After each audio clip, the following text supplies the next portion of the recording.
तो बच्चों, आज हम अंशों के हरण व पुनर्निर्गमन से संबंधित क्वेश्चन को हल करेंगे। इसके पहले मैंने आपको स्पेशल अंशों का हरण के संबंध में वीडियो भेजा था, जिसको आपने समझे होंगे। इस क्वेश्चन में हम अंशों के हरण के साथ अंशों का पुनर्निर्गमन भी विशेष रूप से हम समझेंगे। देखिए बच्चों, सबसे पहले जब जो अंश हमने हरण किए हैं और उस हरण किए हुए अंशों को फिर से जो है अगर वो सम मूल्य पर पुनर्निर्गमित करता है, पुनर्निर्गमन मतलब फिर से निर्गमित करता है, कौन से मूल्य पर? सम मूल्य पर।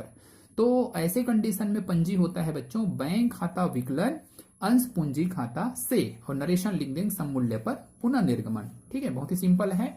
ठीक है, दूसरा जो है जब अंश प्रीमियम मूल्य पर पुनर्निर्गमित किए जाते हैं तो हम पंजी करेंगे बैंक खाता विकलन अंश पूंजी खाता से अंश प्रीमियम खाता से। ठीक है, नरेशन लिख देंगे अंशों का प्रीमियम पर पुनर्निर्गमन। बहुत ही सिंपल है। ठीक, उसके बाद जब अंश बट्टा या कटौती पर निर्गमित किए जाते हैं बच्चों, तो उस कंडीशन में आपको लिखना रहेगा बैंक खाता विकलन अंश हरण खाता विकलन, मतलब ये है कटौती की राशि, है ना, जितना हम छूट दे रहे हैं उस राशि से हम अंश हरण खाता को विकलन करेंगे बच्चों, और लिखेंगे अंश पूंजी खाता से। ठीक, अंशों का बट्टे पर पुनर्निर्गमन, इस प्रकार पंजी होगा। इसके पश्चात जो है प्रश्न में तीनों कंडीशन में से कोई भी कंडीशन का हो सकता है।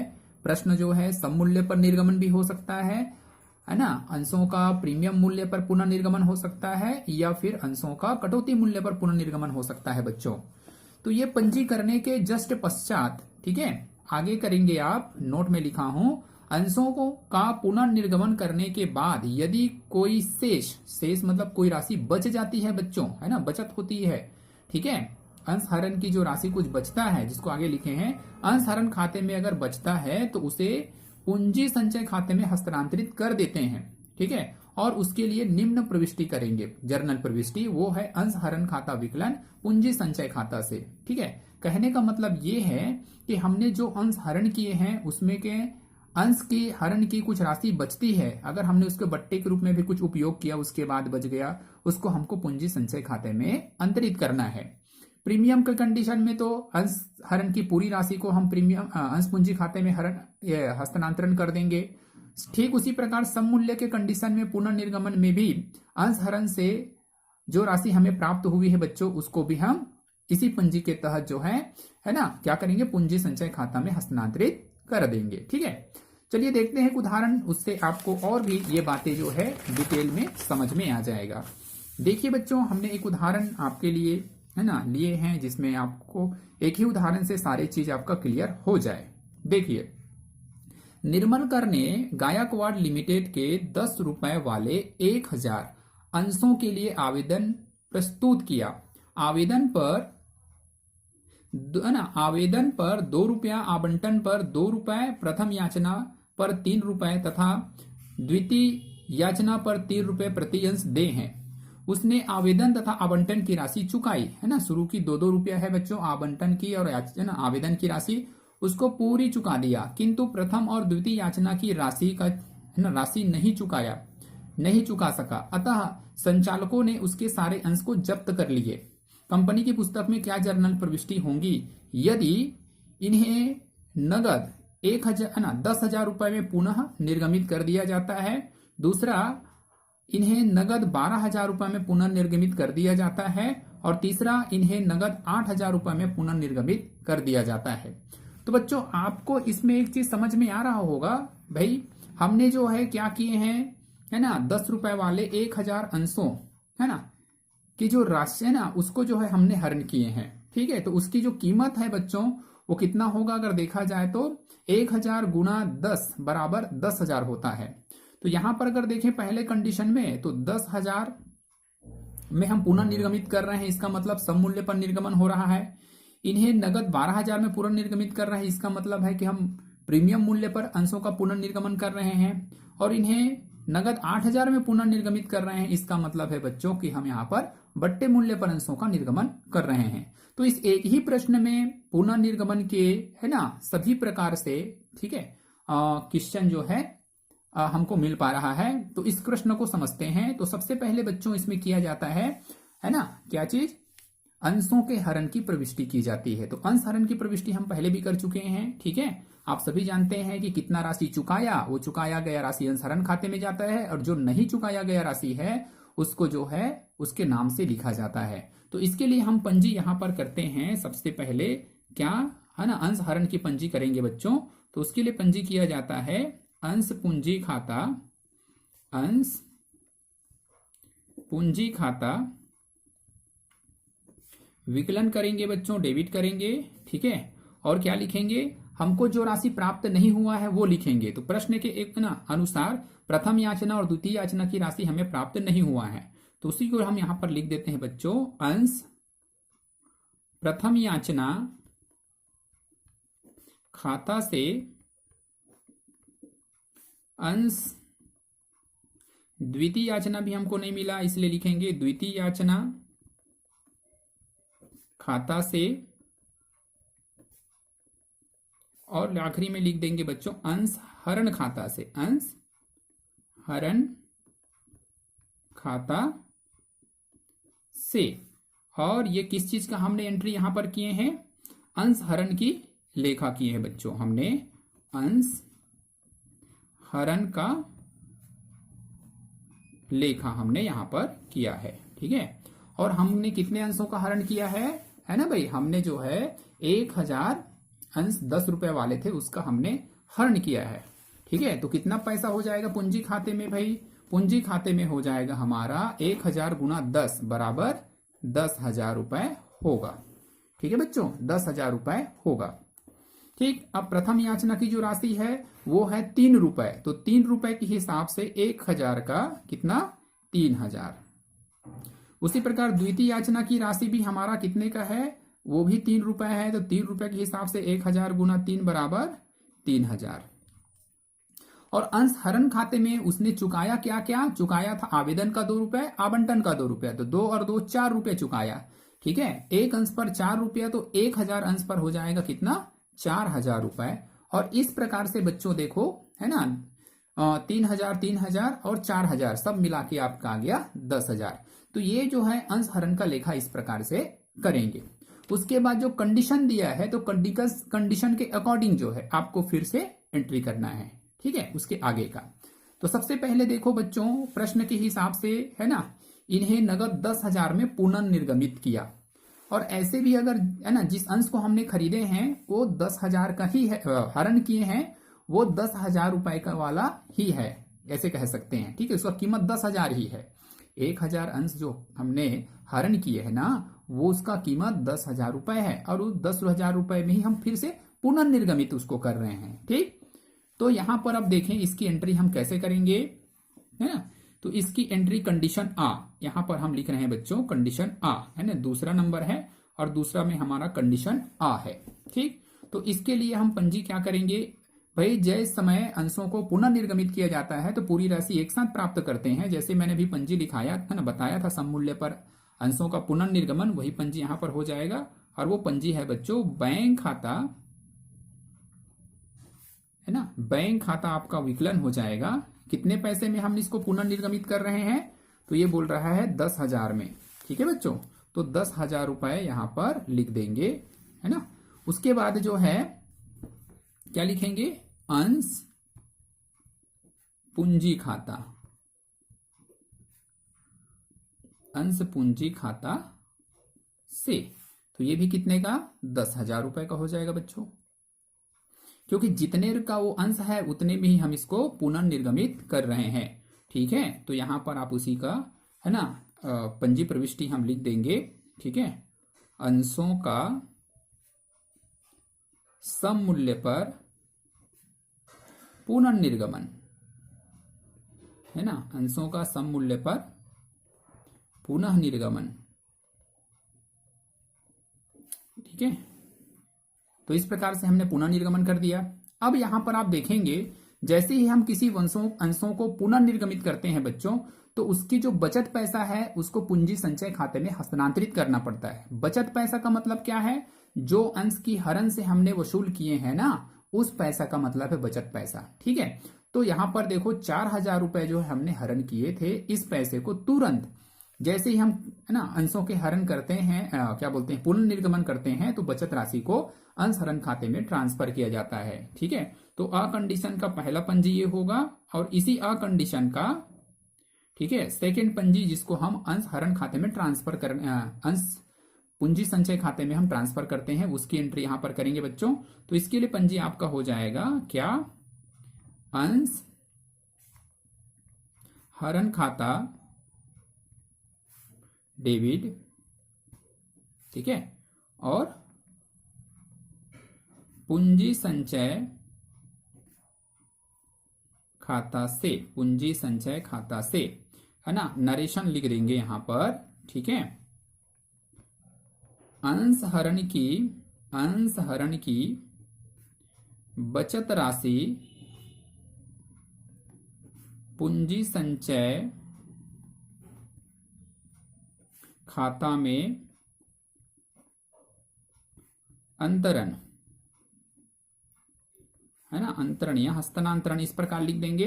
तो देखिए भाई, हमने यहां पर जो है जितने का अंश था उतने में ही भेज दिया, तो हमारी पूरी जो राशि 4000 है जो हरण किए थे, वो पूरी राशि हमारा अंश हरण खाता, है ना, पूंजी संचय खाता में ट्रांसफर कर देंगे, क्योंकि हम इसका थोड़ा भी उपयोग नहीं किए, है ना, उस अंश को हमने डिस्काउंट पर नहीं बेचे हैं बल्कि पूरे राशि पर बेचे हैं, इसीलिए हमारी जो जो क्या बोलते हैं अंश हरण की जो राशि है वो उसकी पूरी राशि पूंजी संचय में ट्रांसफर हो जाएगा। ठीक है, ये आपको समझ में आया होगा। अब आगे देखते हैं कंडीशन नंबर बा। ठीक है, ये दूसरे का ही है, कंडीशन नंबर बा। तो कंडीशन नंबर बा में देखो बच्चों क्या बोला है, कंडीशन बा में हमें बोलता है इन्हें 12000 में पुनर्निर्गमित कर दिया, 12000 में पुनर्निर्गमित कर दिया है बच्चों इसको। ठीक है, तो इसके लिए हम पंजी देखो भाई, इसका कीमत तो 10,000 है, लेकिन 12000 में पुनर्निर्गमित किया है, मतलब अधिक में बेचा है, और अधिक में बेचना मतलब प्रीमियम। ठीक, तो इसके लिए हम क्या पंजी कर देंगे, इसके लिए पंजी करेंगे बैंक खाता विकलन, ठीक है, और लिखेंगे अंश पूंजी खाता से, और क्या लिखेंगे, अंश प्रीमियम खाता से, अंश प्रीमियम खाता से। ठीक है, यहां पर आप नरेशन लिख लेंगे, अंशों का प्रीमियम पर पुनः निर्गमन, अंशों का प्रीमियम पर पुनः निर्गमन, इस प्रकार से इसकी जो है आप नरेशन लिखेंगे बच्चों। अब यहां पर हम देखें 12 रुपए के हिसाब से बैंक खाते में 12,000 रुपए हमारा आएगा। अब इसका डिटेल हम लिखेंगे, अंश पूंजी खाते में कितना पैसा जाएगा भाई, 10 रुपए इसकी कीमत है और 1000 है, तो ये आ जाएगा आपका 10,000 रुपए। कितना अधिक में बेचा, तो 2 रुपए अधिक में बेचा है बच्चों, है ना, 1000 अंशों को, तो ये हो गया 2000 रुपए। ठीक है, प्रीमियम की राशि। तो इस प्रकार से जो है आप इसको दर्ज करेंगे। ठीक है, आपको समझ में आया होगा ये भी। ठीक, अब जैसे ही मैंने बताया कि जैसे भी किसी अंशों का क्या किया जाता है, पुनः निर्गमन किया जाता है बच्चों, उसके बाद हम क्या करते हैं, बचत पैसे को पूंजी संचय में अंतरण कर देते हैं। तो ब कंडीशन का सेकंड, ये फर्स्ट था, ये सेकंड नंबर है ना। तो यहां पर भी हम देखें तो वो 4000 रुपए जो हमने हरण किए हैं भाई प्रश्न के हिसाब से, ठीक है ना भाई। तो यहां पर देखो हमने तो खुद ज्यादा में बेचा ना उसको, तो ज्यादा में बेचा तो हमने तो उसका उपयोग किया ही नहीं। तो यहां पर भी हम पूरी राशि को क्या करेंगे, अंश हरण खाते में अंतरित कर देंगे। ठीक है, तो उसके लिए लेखा हम क्या करते हैं, उसके लिए लेखा होता है अंश हरण खाता विकलन। ठीक है, और क्या लिखेंगे, पूंजी संचय खाता से, पूंजी संचय खाता से, पूंजी संचय खाता से। ठीक है, तो यहां पर भी हमारा जो 4000 रुपए का हमने क्या किया है, अंशों के हरण की राशि है ना, हरण किए थे, उसकी पूरी राशि को हम पूंजी संचय खाते में अंतरण कर देंगे। और यहां पर हम उसी को लिख देंगे बच्चों, अंश हरण की बचत राशि पूंजी संचय खाता में अंतरण। और इस प्रकार से ये आपका है ना दूसरा कंडीशन बन गया। ठीक, तीसरा कंडीशन में हमको कहा है बच्चों, देखिए कि इन्हें नगद 8,000 रुपए में पुनर्निर्गमित किया गया। ठीक है, अब 8,000 में पुनर्निर्गमित किया है इसको, तो इसके लिए हम करेंगे कंडीशन नंबर श। और स में पहला हम ये करेंगे एंट्री पहला नंबर, और पहला नंबर में हम लिखेंगे, है ना भाई, बैंक खाता क्या हो जाएगा, विकलन। अब यहां पर आप ध्यान ये रखेंगे कि भाई इसको हमने कम पे बेचा है, इसकी कीमत तो 10,000 है, लेकिन हम यहां पर इसको कितने में बेचा है, केवल और केवल 8,000 रुपए में बेचा है।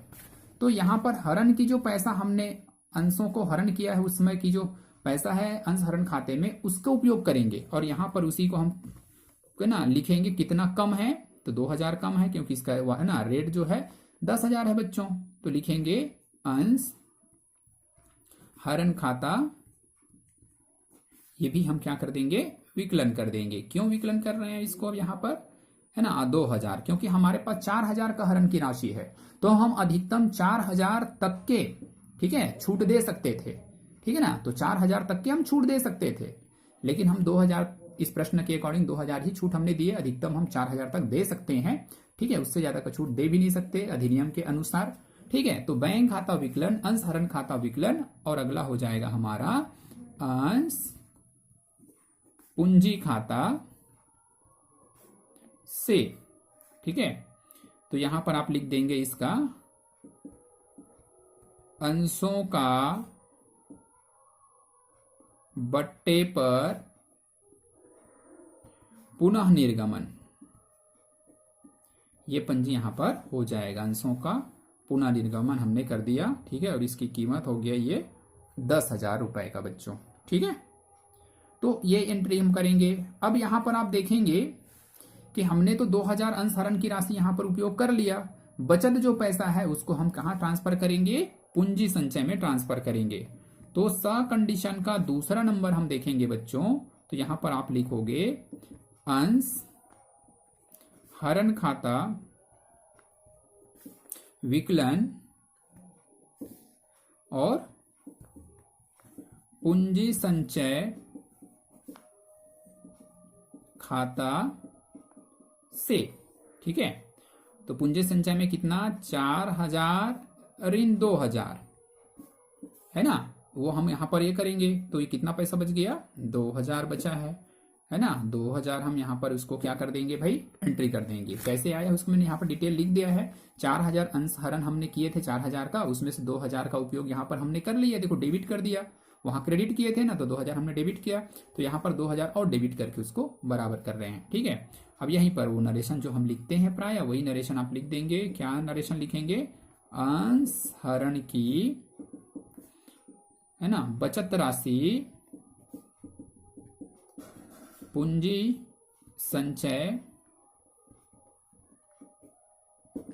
संचय खाता में अंतरण। इस प्रकार से ये सवाल यहीं पर कंप्लीट हमारा हो जाता है। तो मैंने आपको इस क्वेश्चन में, है ना, तीनों किस्म का सवाल मैंने बताने का प्रयास किया बच्चों। ठीक है, अगर अंशों को जो है सम मूल्य पर पुनर्निर्गमित करता है, बट्टे मूल्य पर पुनर्निर्गमित करता है, प्रीमियम मूल्य पर पुनर्निर्गमित करता है, तो उसकी लेखा कैसे किया जाता है। ठीक है, तो आपको यह समझ में आया होगा। ठीक है, एक उदाहरण और देखते हैं अभी। तो देखिए इस उदाहरण में लिखा है, श्याम लिमिटेड ने 4 रुपए प्रति अंश अंतिम याचना अदत्त रहने के कारण 10 रुपए वाले 10,000 अंशों को जब्त किया। कहने का मतलब यह है बच्चों कि 4 रुपए का भुगतान नहीं कर पाने के कारण, अदत्त मतलब नहीं दे पाया, 4 रुपए की अंतिम याचना का जो राशि नहीं दे पाया, इसका मतलब है 10 रुपए उसका टोटल कीमत है, 4 रुपए नहीं दे पाया मतलब 6 रुपए दे दिया। ठीक है, तो इसके कारण उसके अंशों को जब्त कर लिया, ऐसे बोल रहे हैं। इसमें से मतलब ये वाला 1,000 में से केवल 600 अंशों को 7 रुपए प्रति अंश की दर से पूर्णदत्त रूप में पुनः निर्गमित किया गया। जब्त एवं पुनर्निर्गमन हेतु पंजी प्रविष्टि दीजिए, ऐसे करके इसमें बोला गया है। आगे मैंने एक और जोड़ दिया है इसमें कंडीशन ब, यदि 500 अंशों को 9 रुपए प्रति अंश की दर से पूर्णदत्त के रूप में पुनः निर्गमित किया गया, है ना, तो इसके लिए क्या जर्नल करेंगे। तो यहाँ पर 2 तरीके से मैंने लिया ताकि थोड़ा और भी आपको डिटेल में समझ में आ जाए। तो पहला कंडीशन को हम बनाते हैं 7 रुपए के हिसाब से पुनर्निर्गमित करेंगे। कितने अंशों को, 500 अंशों को, सॉरी 600 अंशों को। फिर देखेंगे 500 अंशों को 9 रुपए की दर से जो है पुनर्निर्गमित करेंगे तो कैसे बनेगा। ठीक, तो इससे ताकि आपकी पूरा क्लियर हो जाए, तो सबसे पहले हम करेंगे अंशों के जब्ती का पंजी प्रविष्टि। ठीक है बच्चों, तो अंशों की जब्ती का पहला पंजी हम यहां पर कर लेते हैं। तो यहां पर पंजी जो है उसका हो जाएगा, है ना भाई, जब्त करते हैं अंशों को तो क्या लिखते हैं, लिखते हैं अंश पूंजी खाता को डेबिट करते हैं, अंश पूंजी खाता डेबिट कर देंगे, विकलन कर देंगे। ठीक है, और जो राशि हमें प्राप्त नहीं हुआ है उस राशि को लिखते हैं बच्चों। तो इसमें लिखा है हमको नहीं मिलने वाली है अंश अंतिम याचना, अंश अंतिम याचना खाता से ये पैसा हमें नहीं मिला। और इसकी जो राशि अंतिम याचना की जो राशि है 4 रुपया एक अंश का, है ना बच्चों। देखो प्रश्न में दिखा है ना भाई, 4 रुपया प्रति अंश अंतिम याचना, अदत्त रहने के कारण मतलब 4 रुपया नहीं दे पाया अंतिम याचना, और 1000 अंश है तो कितना पैसा हो जाएगा इसका, तो इसका जो पैसा हो जाएगा बच्चों वो हो जाएगा 4000।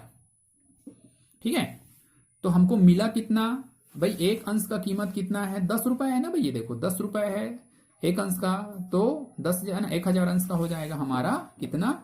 सबसे पहले तो अंश पूंजी ही लिख देते हैं 10,000 रुपए। 10,000 में से हमको इतना पैसा नहीं मिला, ठीक है, और जो मिला उसको अंश हरण खाते में लिखते हैं बच्चों। तो यहां पर लिख देंगे अंश हरण खाता से कितना मिला, इसका मतलब है हमको 6,000 रुपए अंश हरण के रूप में मिला। ठीक है, यहां पर नरेशन लिख देंगे अंश हरण का लेखा, अंश हरण का लेखा, हमने अंश हरण का लेखा यहां पर किया है। ठीक, अब इसके बाद हमको क्या करना है, इसको 6 रुपए, है ना, प्रश्न के अनुसार जो है, सॉरी 600 अंशों को 7 रुपए प्रति अंश की दर से हमको क्या करना है, पुनर्निर्गमित करना है। इस प्रश्न को समझाने के पीछे कारण मेरा यह है कि बच्चों पहले यहां पर देखो 1000 को पूरा निर्गमित नहीं कर रहे हैं, पुनर्निर्गमित केवल 600 कर रहे हैं। तो यहां पर आपको पूंजी संचय में कितना पैसा ट्रांसफर करना है, इस बात को समझाने के लिए ही मैं इस क्वेश्चन को लिया हूं। ठीक है, ताकि वो क्लियर आपका हो जाए, थोड़ा ध्यान से समझेंगे इसमें। ठीक है, तो देखिए सबसे पहले तो हम क्या करते हैं, अंशों को पुनर्निर्गमन की पंजी करते हैं, पंजी नंबर 2। ठीक है, इसमें हम 2 में, है ना, करेंगे। सबसे पहले क्या करेंगे भाई, तो यहां पर देखो पुनर्निर्गमन हम करेंगे तो सबसे पहले हमको मिलेगा बच्चों पैसा, तो बैंक खाता, है ना, को हम कर देंगे विकलन। ठीक है, अब देखो भाई 600 अंशों को 7 रुपए के हिसाब से हम ये कर रहे हैं, जबकि उसका कीमत है 10 रुपए, है ना, कीमत 10 रुपए, हम 7 रुपए में दे रहे हैं। और हमने जो है एक अंशों पर जो है 6 रुपए की दर से हमने क्या किए हैं, है ना, हरण किए हैं पैसा बच्चों। तो हमारे पास ये है कि क्षमता है कि आराम से हम 6 रुपए तक के भी छूट दे सकते हैं, लेकिन यहां पर हमने केवल 7 रुपए प्रति अंश में पुनर्निर्गमित किया है। इसका मतलब हम 3 रुपए की छूट दे रहे हैं। तो हमारे पास है ऑप्शन, है ना भाई, 3 रुपए की इसको उपयोग कर लेंगे। ठीक है, और बाकी पैसे को पूंजी संचय में ट्रांसफर करेंगे। तो यहां पर है हमारे पास में वो क्षमता। तो यहां पर बैंक खाता विकलन और आगे लिख देंगे, चूंकि हम छूट में ये कर रहे हैं इसको, तो लिखेंगे अंश हरण खाता, ये भी विकलन हो जाएगा बच्चों, और अंश पूंजी खाता से, अंश पूंजी खाता से। ठीक है, नरेशन में आप क्या लिखेंगे, नरेशन यही है जैसे, है ना, कौन से मूल्य पर, बट्टा मूल्य पर, बट्टा मूल्य पर अंशों का पुनः निर्गमन, ये नरेशन इसका आप लिख देंगे। ठीक है, तो देखिए भाई हमने कितना 600 अंशों को हराना ये किए हैं पुनर्निर्गमन, तो 10 रुपए के हिसाब से कितना हो जाएगा, 6,000 रुपए हो जाएगा। क्लियर है। ठीक, लेकिन हमको इसके लिए कितना रुपए मिला है, इसके लिए रुपया है 7 रुपए के हिसाब से मिला है बच्चों। तो कितना हो गया, है ना, 7 रुपए के हिसाब से 600 अंशों का हो जाता है 7 6 का 42। ठीक है, 4,200 रुपए। और बाकी जो डिस्टेंस की राशि है वो अंश हरण से हम कवर कर लेंगे, कितना, 1,800 रुपए को हम यहां से कवर कर लेंगे बच्चों। ठीक है, क्लियर है ना, 1,800 रुपए यहां से कवर करेंगे। ठीक है, अब यहां पर जो बचत पैसा है उसको पूंजी संचय में हस्तांतरण करेंगे। देखिए तीसरा पंजी इसी में, है ना, इसकी बचत जो पैसा है, मतलब ये कहें दूसरा का ही है ना, पार्ट 1 है या पार्ट 2 है ना, ये तो करना ही होता है। जैसे पुनर्निर्गमन करते हैं, अंशों की बचत पैसा अंशहरण खाते में अंतरित करते हैं, तो यहां पर देखेंगे बचत खाता, बचत को हम वहां पे अंतरित करेंगे। तो इसके लिए हमको क्या लिखना है, इसके लिए लिखना है बच्चों अंश हरण खाता विकलन, ठीक है। और क्या लिखेंगे, पूंजी संचय, पूंजी संचय खाता से, ठीक है ना। तो जो बचत पैसा है, बचत राशि किस चीज की बचत है, ये है अंशहरण की बच्चों, है ना, अंशहरण। तो अंशहरण की बचत राशि कहां ट्रांसफर कर रहे हैं हम, पूंजी संचय खाता में, पूंजी संचय खाता में अंतरण, ठीक है। तो इसको हम कैसे निकालेंगे वो थोड़ा सा आपको मैं बता देता हूं। इसके लिए हम गणना कैसे करेंगे, तो देखिए इसकी गणना कैसे की जाएगी, थोड़ा समझेंगे यहां पर, है ना। तो इसकी गणना हम इस प्रकार से करेंगे बच्चों, क्योंकि हम पूरे अंशों को हम निर्गमित नहीं कर रहे हैं, यहां पर 600 अंशों को निर्गमित कर रहे हैं। तो आप यहां पर इसी को लिखोगे, चूंकि 1000 अंशों पर हरण राशि बराबर 6000, है ना, 1000 अंशों पर 6000 की हमने हरण किया, इसीलिए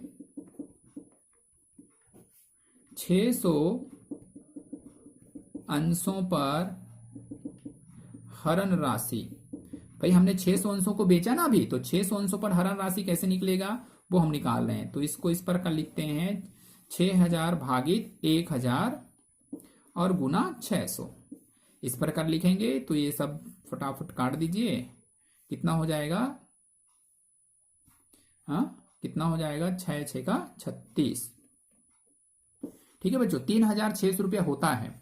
अब इस 3600 रुपए का होगा, है ना भाई, क्योंकि हमने पूरे अंशों को थोड़े ये किया है बच्चों, पूरे अंशों को करते तो, है ना भाई, इससे निकालते, हमको हिसाब करने की जरूरत नहीं था। यहां पर इसीलिए हिसाब करना पड़ रहा है क्योंकि हम 600 अंशों को अभी पुनर्निर्गमित किए हैं। तो 600 अंशों का जो हरण राशि है, हरण किए हुए राशि है, वो कितना है, वो है 3600, 3600। और ये जो 6000 है वो पूरा 1000 अंशों की हरण राशि है, और ये 3600 जो है 600 अंशों की हरण राशि है, और हमने 600 अंशों को ही अभी पुनर्निर्गमित किया है। इसीलिए इसी में कितना पैसा हमने हरण में उपयोग किया ना, उसमें बट्टे के रूप में उपयोग किया है, छूट के रूप में उपयोग किया है, उसको घटाएंगे और बचत पैसा को संचय में ट्रांसफर करेंगे, जो कि हमने एंट्री यहां पर लिख के रखा है, देखिए, ठीक है। तो यहां पर इसके पहले वाले क्वेश्चन में देखो, अंश हरण खाता विकलन करते हुए 1800 रुपयों को उपयोग किया है हमने।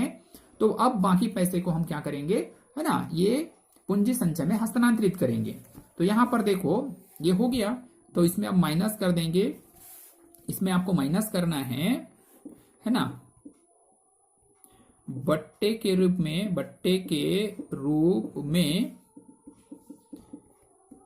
उपयोग की गई राशि, और हमने कितना 1800 रुपयों का उपयोग किए हैं बच्चों। तो कितना बच गया है, 1800 रुपया हमारा बच गया।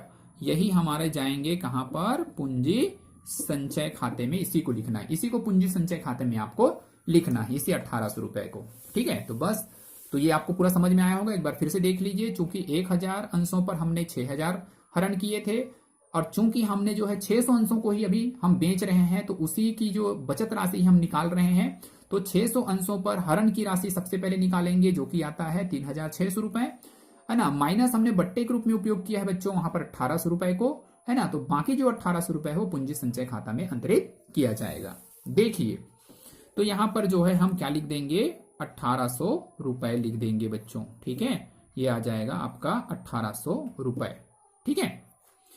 इसी में मैंने कंडीशन नंबर बाजोड़ की भी रखा है, उसको भी थोड़ा समझ लो, तो ताकि एकदम क्लियर हो जाएगा। तो इसमें सबसे पहले बना देखेंगे 500 अंशों को 9 रुपये प्रति अंश की दर से पूर्ण रूप से पुनर्निर्गमित किए गए, ठीक है।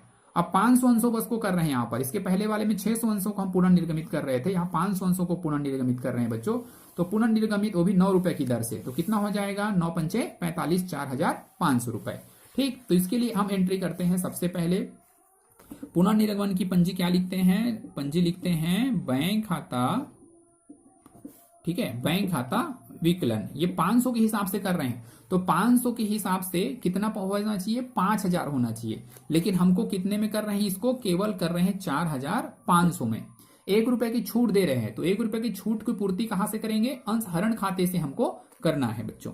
तो यहां पर उसी को फिर से लिख देंगे भाई, अंश हरण खाता, ये भी विकलन हो जाएगा, ठीक है।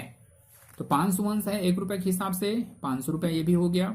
अब यहां पर लिखेंगे अंश पूंजी, अंश पूंजी खाता से, ये 10 रुपए के हिसाब से 10 गुणा 500 यहां पर और लिख देता हूं, चलो, है ना, ताकि आपको क्लियर समझ में आ जाएगा। 5000, और ये है 9 गुणा, है ना, 500, और ये है 1 गुणा 500, ठीक है, ताकि डिटेल समझ में आ जाए, ठीक है ना भाई। अब इसको तो आप जानते हैं, नरेशन में ज्यादा नहीं लूंगा, समय बढ़ते जा रहा है। आगे देखिए, अब क्या करते हैं, इसको जो है जैसे ही हम अंशों को पुनः निर्गमित करते हैं बच्चों, बचत पैसा को कहां ट्रांसफर करते हैं, पूंजी संचय में, है ना। तो उसके लिए हम पूंजी क्या करते हैं, अंश हरण खाता विकलन और पूंजी संचय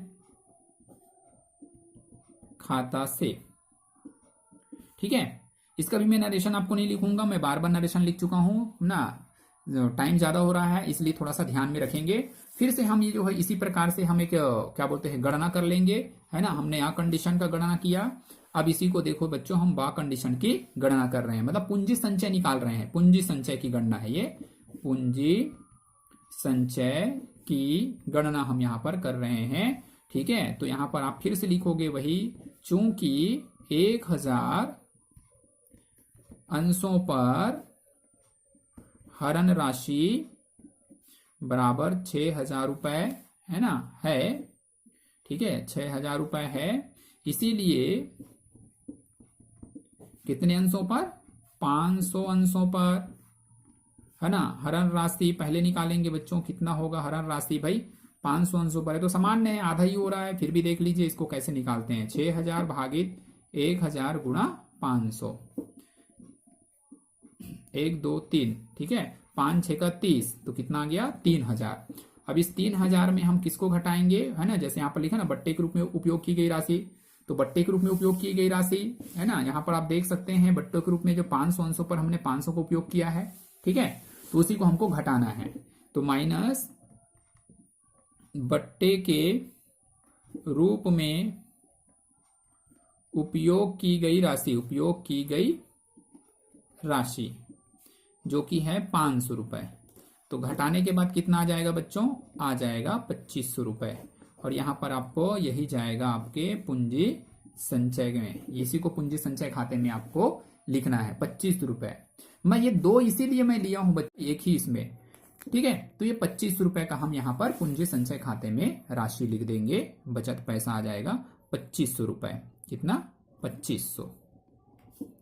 यहां पर ये चीज कभी भी धोखा में नहीं रहना कि देखिए भाई हमने तो 6000 रुपए की हरण किए हैं, और 6000 के बाद हमने केवल कितने 500 रुपए का उपयोग यहां पर किए हैं, तो बाकी जो है ना 5500 यहां पर आएगा, ऐसा नहीं है भाई। आपने जो है निर्गमित कितना का किया है, पुनर्निर्गमित केवल 500 अंशों का किया है, ना कि 1000 अंशों का, है ना। इसीलिए आप केवल 500 अंशों के आधार पर ही पूंजी संचय में हस्तांतरण करोगे।